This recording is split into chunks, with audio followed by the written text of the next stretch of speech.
ஆதி துணை ஆதியே துணை ஆதியை அறிய குருவே துணை.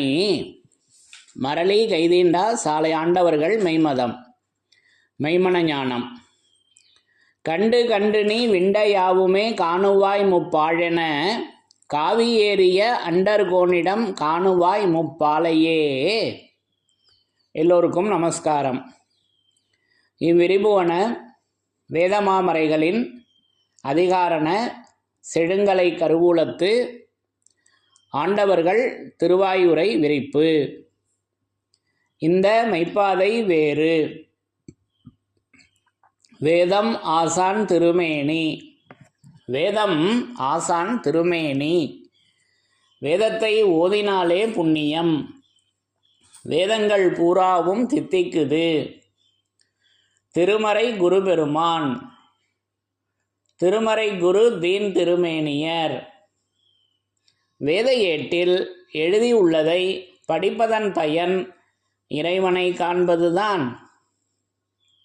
தலைவன் தன்னை அறிந்தவனே குலத்தோன் என்று திருவேதம் உமக்கு உரைக்கச் சொன்னது எம்மை என்ற நமது தெய்வமோர்களின் உத்தரவின்படி நமது தெய்வமோர்கள் என்றென்றும் நமக்கு திருமறை குருபெருமானாக விளங்கி கொண்டிருக்காங்க. அப்போ அந்த திருமறையிலிருந்து யமனை வென்ற திருமறையின் சிறப்புகளை ஒவ்வொன்றாக படித்து தரிசனை செய்து வருகிறோம். அதன்படி இன்றைக்கு நான் எடுத்துக்கொண்ட வாசகம் நம்முடைய திருவருட்குறளிலிருந்து நம்முடைய திருவருட்குறள் வேதநூலிலிருந்து ஒரு திருவாக்கியத்தினை எடுத்துக்கொண்டேன்.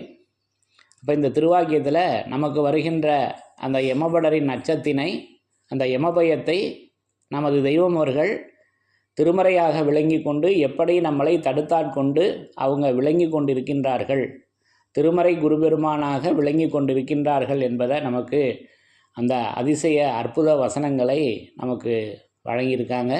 முதல்ல வாசகங்களை படித்து தரிசனை செய்யலாம். பிரம்மோதய மெய்வழி சாலை ஆண்டவர்கள் திருவாக்கியம். திருவருட்குறள் திருவாக்கியம் எண் 90, பக்கம் எண் 97. சாதிகளின் கர்த்தாவே, யமனுடைய ஆயுதத்தை எரித்து மனிதர்களை அவன் கையிலிருந்து மீட்பிக்கின்ற எமது அருங்காரண செயலை யாரேனும் வேண்டாம் என்று சொல்வார்களா?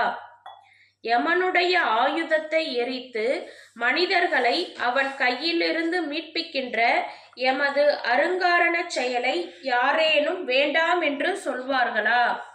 நம்மை போல் உடலெடுத்து வந்துள்ள மனிதர்கள் என்று இச்சித்தே நாம் வந்தோம்.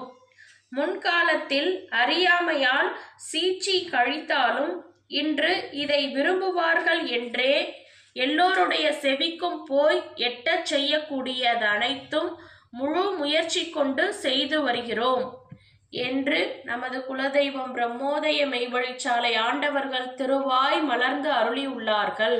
சாதிகளின் கர்த்தாவே.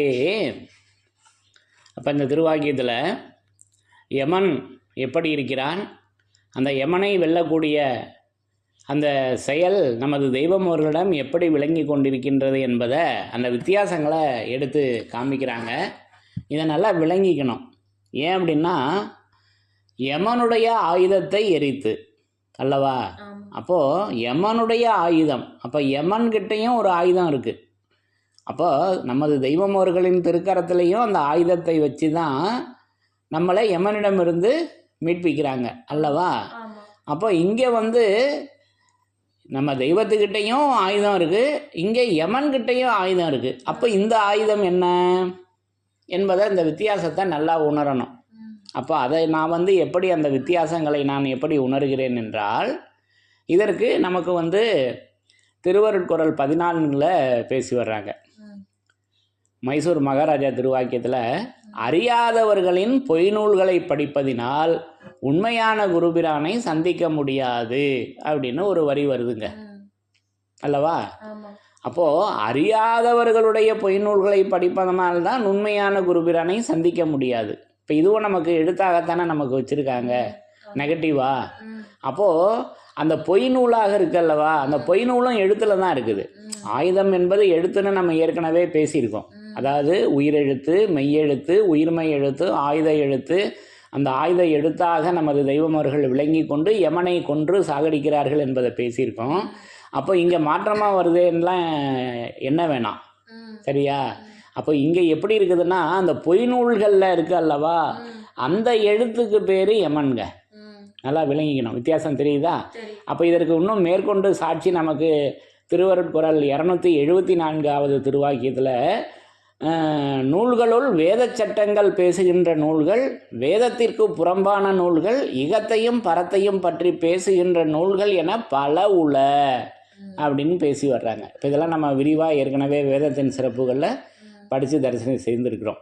அப்போது அறியாதவங்க எழுதின நூலுக்கும் நூல்னு தான் பேர், அதுக்கும் வேதம் தான் பேர், அதுக்கும் திருமறைன்னு தான் பேர். அது செயலுடைய வாசகமா என்றால் இல்லை, ஏன்னா அது பொய் அல்லவா, அதுவும் எழுத்தில் தான் இருக்குது, நூலாகத்தான் இருக்குது. அப்போது அதுதான் இங்கே வித்தியாசத்தை எடுத்து காமிக்கிறாங்க. நூல்களுள் வேத சட்டங்கள் பேசுகின்ற நூலுக்கும் வேதம் தான் பேர், வேதத்திற்கு புறம்பான நூல்கள் இருக்கல்லவா, அதுக்கு பேரும் நூல் தான். புரியுதுங்களா? அப்போது மெய்யான பாரவான்கள் எழுதிய நூலுக்கும் நூல் தான் பேர், அறியாதவர்கள் எழுதிய நூலுக்கும் நூல் தான் பேர். அப்போது அந்த அறியாதவர்களுடைய பொய் நூலில் இருக்கிற எழுத்தாக, அந்த ஆயுதமாக யமன் இருக்காங்க, அதுக்கு பேர் யமன். ஏன்னா நமக்கு திருவருட்குறள் 253 கூட நமக்கு சொல்லி வர்றாங்கல்லவா, ஆகவே நம்முடைய தலைக்கடமை நாம் அந்த அகமியத்தை, பிரணவத்தை, மூலமந்திரத்தை கட்டாயம் அறிய வேண்டும், இறைவன் வேதத்தில் திட்டவட்டமாக அறிய வேண்டும் என்று சொல்ல, அதற்கு மாறாக அறிய முடியாது என்பவன் இப்லீசு, சைத்தான், அதுதான் யமன் அல்லவா. அப்போ இங்கே அந்த வித்தியாசத்தை உணரணும். அப்போது அறிந்தவர்களுடைய மெய்நூலில் தான் திட்டவட்டமாக அறிய முடியும். அதை அந்த தலைக்கடமையை நம்ம அறியாதவர்கள் பொய்நூலில் போய் அறிய முடியுமா? முடியாது அல்லவா. அதனால் இங்கே அந்த ஆயுதம் என்பது யமனாக இருக்கிறது என்பதை நமக்கு இந்த வித்தியாசங்களை தெய்வம் அவங்க உணர வைக்கிறாங்க. அப்போ அந்த யமனுடைய ஆயுதத்தை எரித்து, அதை இம்சித்து, அதை நினைவுலேருந்து எரிக்கிறதுனா நெருப்பில் எரிக்கிறதில்ல, நினைவுலேருந்து. ஏன்னா அந்த நெருப்பு தானே எல்லாத்தையும் தன்மயமாக்கக்கூடியது. அப்படியே நம்ம நினைவில் அது படர்ந்து இருக்கல்லவா, இருளாக இருக்கல்லவா, அப்போ அதுக்கு நினைவில் உள்ளதை கொளுத்தணும். அதுக்கு அவங்க அந்த ஆயுதமாகவே வர்றாங்க, அது மெய்யான ஆயுதம். அப்போது இது இன்னொரு உதாரணமும் எடுத்துக்கலாம். முள்ளை முள்ளால் எடுக்கிறதுன்னு சொல்லுவாங்கல்லவா, அதை போன்றும் எடுத்துக்கலாம் நம்ம. அப்போது யமனுடைய ஆயுதமும் அறியாதவர்களுடைய பொய் நூலாக இருக்குது. அதை எப்படி எடுக்க முடியும்னா, அப்போ அது ஒரு முள்ளும் எடுத்துக்குவோம். இப்போ முள்ளால் தான் எடுக்க முடியுன்றதுக்கு எப்படி வருதுன்னா, அப்போ அதற்கு அந்த மெய் கிரந்தத்தை நமக்கு தெய்வம் அவர்கள் வழங்கியிருக்காங்க. அப்போ நம்ம வேதங்கள் சர்வேஸ்வரனே, அந்த ஆதி இறை குருவே, ஆதி பிதாவே திருமேனி தாங்கி இறக்கியது நம்முடைய வேதங்கள் அல்லவா. அதனால தான் வேத ஏட்டில் எழுதியுள்ளதை படிப்பதன் பயன் இறைவனை காண்பது தான் என்று நமக்கு 242 பேசி வர்றாங்கல்லவா அந்த அருளர்ஷிப்பை. இப்படி நான் அந்த வித்தியாசங்களை உணர்கிறேன். அப்போ அந்த யமனுடைய அந்த ஆயுதத்தை எரித்து, நம்ம நினைவிலிருந்து அதை எரித்து மனிதர்களை அவன் கையிலிருந்து மீட்பிக்கின்ற, அப்போ அவன் கையில தானே நம்ம சிக்கி இருக்கோம், யமன் கையில, அதுல இருந்து மீட்பித்து எமது அருங்காரண செயலை யாரேனும் வேண்டாம் என்று சொல்வார்களா. அப்போ யமனுடைய கையிலிருந்து நம்மளை மீட்பிப்பது எது என்றால் நமது தெய்வம் அவர்களின் அருங்காரண செயலுங்க. சரியா? அதை இப்போ பாருங்க, இப்போ அது நேராக போகுது. அந்த அருங்காரண செயலும் எப்படி ஆயுதமாக இருக்குதுன்னு இப்போ நேராக போகுது. வேதமாக பொய்நூல் மெய்நூல் அது ரெண்டும் இப்போ எப்படி நேராக போகுதுன்னா, நமது தெய்வம் அவர்களினுடைய திருக்கருணை அல்லவா. அப்போ உன்னதரவு படிங்க. யமனுடைய ஆயுதத்தை எரித்து, யமனுடைய ஆயுதத்தை எரித்து மனிதர்களை அவன் கையிலிருந்து மீட்பிக்கின்ற எமது அருங்காரண செயலை யாரேனும் வேண்டாம் என்று சொல்வார்களா. யாரும் சொல்ல மாட்டாங்க. அப்போ அந்த அருங்காரண செயல் நமது தெய்வம் அவர்களிடம் இருக்கிறது அல்லவா. அப்போ என்ன அருங்காரணம்? அப்போ அதுக்கு நமக்கு 3வது திருவாக்கியத்தில் தலைப்பே போட்டு கொடுத்துட்டாங்க அல்லவா. நம்ம ஒவ்வொரு பதிவுலையும் அதை தான் முகப்பால் நான் எடுத்துக்கிட்டது. அப்போது விரிபுவன வேதமாமறைகளின் அதிகாரண செழுங்கலை கருவூலத்து ஆண்டவர்கள் திருவாயுரை விரிப்பு. அப்போ தெய்வம் அவர்களின் அருங்காரண செயல் இங்கே எப்படி இருக்குதுன்னா, வேதமாமறைகளின் அருங்காரணம் அல்லவா, அது அதிகாரம் அல்லவா. மூணாவது திருவாகியத்தில் என்ன கொடுக்குறாங்க, இவ்விரிபுவன வேதமாமறைகளின் அதிகாரண செழுங்கலை கருவூலத்து ஆண்டவர்கள் திருவாயுரை விரிப்பு. அப்போ அந்த மூணாவது திருவாக்கியத்தின் தலைப்பாக நமக்கு விரிபுவன வேதமாமறைகளின் அதிகாரண செழுங்கலை கருவூலத்து ஆண்டவர்கள் திருவாய் உரைப்புல என்ன பேசி வர்றாங்க அப்படின்னா, அந்த அருங்காரணத்தை பற்றி யுகங்கோடி காலமாக வேதமாமறைகளினுள்ளே மறைந்து கிடந்த உயிராணி அருங்காரண நித்தியமுத்தி நீதிமாணிக்கச் செயல். இப்போ கொடுத்துட்டாங்களா, நமது அருங்காரண செயலை யாரேனும் வேண்டாம் என்று சொல்வார்களா அப்படின்னா யாரும் சொல்ல மாட்டாங்க, எல்லாரும் வேண்டும் என்று தான் சொல்வார்கள் அல்லவா. அப்போ யமனுடைய ஆயுதத்தை எரித்து மனிதனை விடுவித்து மனிதர்களை அவன் கையிலிருந்து மீட்பிக்கின்ற மனிதர்களை அவனுடைய கையிலிருந்து மீட்பிக்கின்ற எமது அருங்காரண செயலை யாரேனும் வேண்டாம் என்று சொல்வார்களா. அப்போ யமனிடமிருந்து நம்மளை மீட்பிப்பது நமது தெய்வம் அவர்களின் அருங்காரண செயலாக இருக்கிறது. அது அந்த அருங்காரண செயல் எங்கே இருக்குதுன்னா வேதமாமறைகளினுள்ளே அது இருக்குதுங்க. அப்போ வேதத்தில் உள்ள ஒவ்வொரு வாசகங்களும் இது மெய்யான வேதம் அல்லவா. மக்கள் உள்ளத்தில் அந்த சாகாக்கலை என்னும் பிரம்மவித்தையை மக்கள் உள்ளங்களில் ஊனி பதிப்பிக்க எழுந்த மெய் கிரந்தம் அல்லவா. அது பழமை மெய் கிரந்தங்களாகிய வேதாந்தங்களிலும் பலவாம் பாஷைகளிலும் வரி தடம் பிடித்து வந்திருக்கின்றதாவது மூலபண்டார பருவம் அல்லவா. நிறைய இதெல்லாம் நம்ம தரிசனம் பண்ணியிருக்கோம் அல்லவா வேதத்தின் சிறப்புகளில்.